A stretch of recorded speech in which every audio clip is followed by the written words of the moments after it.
Cerita ini bukan sekedar fiksi, melainkan cerminan dari realitas yang sering kita dengar di kehidupan nyata. Kisah tentang seorang pejabat yang menggunakan jabatannya untuk kepentingan pribadi, terutama dalam kasus penjualan BBM oplosan, adalah sebuah potret nyata dari korupsi dan keserakahan yang merugikan banyak pihak. Melalui narasi yang dibangun, kita akan diajak melihat bagaimana seseorang yang tadinya dihormati bisa jatuh ke jurang kehinaan akibat ulahnya dan keserakahannya sendiri. Namun sebelum kita lanjut ke ceritanya, jangan lupa untuk tekan tombol like, komen, dan subscribe agar kalian tidak ketinggalan kisah nyata lainnya dari channel ini. Pak Arman adalah seorang pejabat tinggi di instansi pemerintah yang mengawasi distribusi BBM. Ia dikenal sebagai sosok yang karismatik dan pandai berbicara, membuatnya semakin disegani oleh rekan-rekan kerjanya yang lain. Jabatannya yang strategis memberikannya akses ke banyak informasi penting, termasuk tentang stok BBM bersubsidi yang sedang langka di pasaran. Namun di balik penampilannya yang bersih tersebut, rupanya Pak Arman menyimpan sifat serakah yang tidak terlihat oleh orang lain. Kehidupan Pak Arman tampak sempurna. Ia tinggal di rumah mewah, mengendarai mobil terbaru, dan seringkali ia diundang ke acara-acara bergengsi. Namun semua itu tidak cukup baginya. Ia selalu merasa kurang dan ingin yang lebih. Sehingga ketika dia mendapatkan kesempatan untuk mengambil keuntungan dari kelangkaan BBM, maka ia tidak ragu untuk segera memanfaatkan posisi tersebut. Latar belakang dari cerita ini adalah negara yang jauh di sana yang sedang dilanda krisis BBM bersubsidi. Masyarakat kecil kesulitan mendapatkan bahan bakar dengan harga yang terjangkau. Sementara para pengusaha nakal mulai memanfaatkan situasi ini. Pak Arman melihat peluang besar di tengah kesulitan rakyat dan ia memutuskan untuk terjun ke dalam bisnis haram tersebut. Pak Arman mulai menjalin hubungan dengan beberapa pengusaha nakal yang sudah lama bergerak di bisnis BBM oplosan. Mereka menawarkan kerjasama yang menggiurkan. Pak Arman akan memastikan bahwa stok BBM bersubsidi dialihkan ke tangan mereka, dan sebagai imbalannya ia akan mendapatkan bagian dari keuntungan besar yang dihasilkan. Tanpa berpikir panjang, Pak Arman menyetujui rencana tersebut. Dengan kekuasaannya, Pak Arman memanipulasi sistem distribusi BBM. Ia membuat laporan palsu tentang stok yang habis, padahal sebagian besar dialihkan ke tangan pengusaha nakal.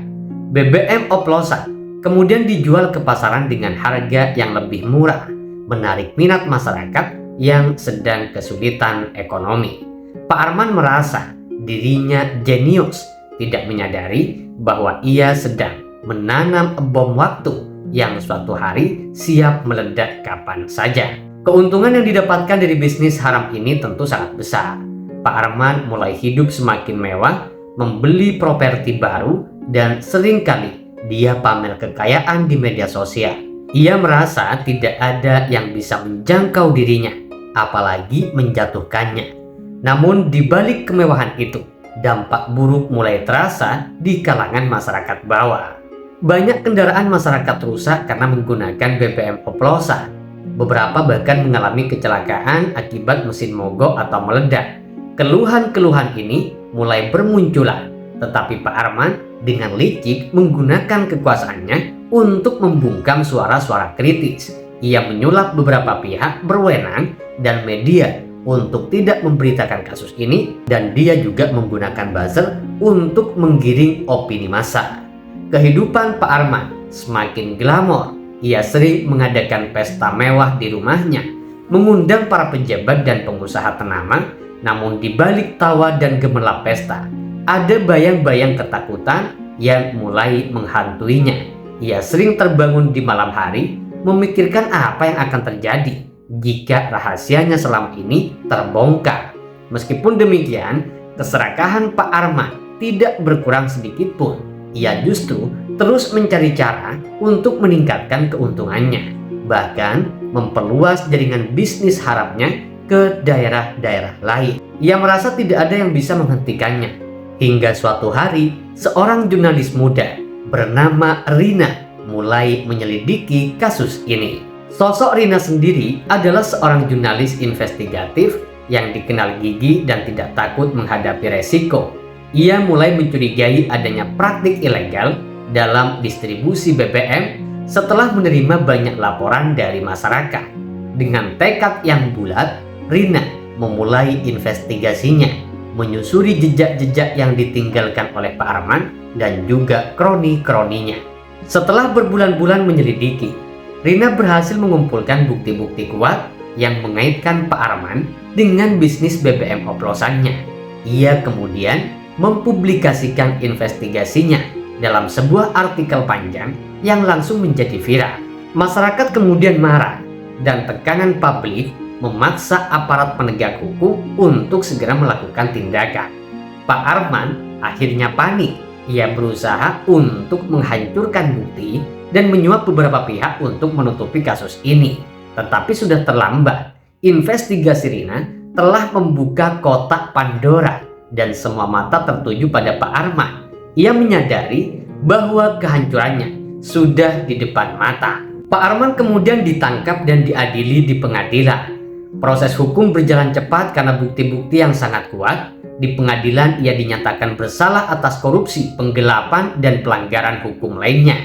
Hakim menjatuhkan hukuman penjara yang panjang serta menyita seluruh harta kekayaannya. Keluarga Pak Arman yang dulu hidup mewah kini terpaksa hidup sengsara. Mereka kehilangan rumah, mobil, dan semua harta yang diperoleh dari bisnis haram tersebut. Nama baik keluarga mereka hancur dan mereka pada akhirnya dijauhi oleh teman-teman serta kerabat terdekatnya. Di penjara, Pak Arman juga hidup dalam kesendirian. Narapidana lain menjauhinya karena statusnya sebagai mantan pejabat korup. Ia sering sakit-sakitan karena depresi dan stres serta kondisi penjara yang buruk, tetapi tidak mendapatkan perawatan yang memadai. Pak Arman menghabiskan hari-harinya di penjara dengan penuh penyesalan. Ia sering merenungi nasibnya, menyadari bahwa keserakahan dan keculasannya telah menghancurkan hidupnya dan juga orang-orang di sekitarnya. Ia berharap bisa mengulang waktu dan membuat pilihan yang berbeda, tetapi semuanya sudah terlambat. Cerita ini berakhir dengan Pak Arman yang terbaring lemah di sel penjara, dikelilingi oleh kegelapan dan kesendirian. Kehidupan yang dulu dipenuhi dengan kemewahan, kini justru berubah menjadi mimpi buruk yang tidak berkesudahan. Sebagai pesan moral, kisah Pak Arman adalah peringatan untuk kita semua bahwa kejahatan, apapun itu bentuknya, terutama yang merugikan banyak orang, pada akhirnya akan berbalik menghancurkan pelakunya. Integritas dan tanggung jawab adalah nilai-nilai yang harus dijunjung tinggi, terutama bagi mereka yang diberi kepercayaan untuk memegang kekuasaan. Pendapat kalian silahkan tulis di bawah ini. Kira-kira untuk selanjutnya kita mau bahas kisah nyata tentang apa?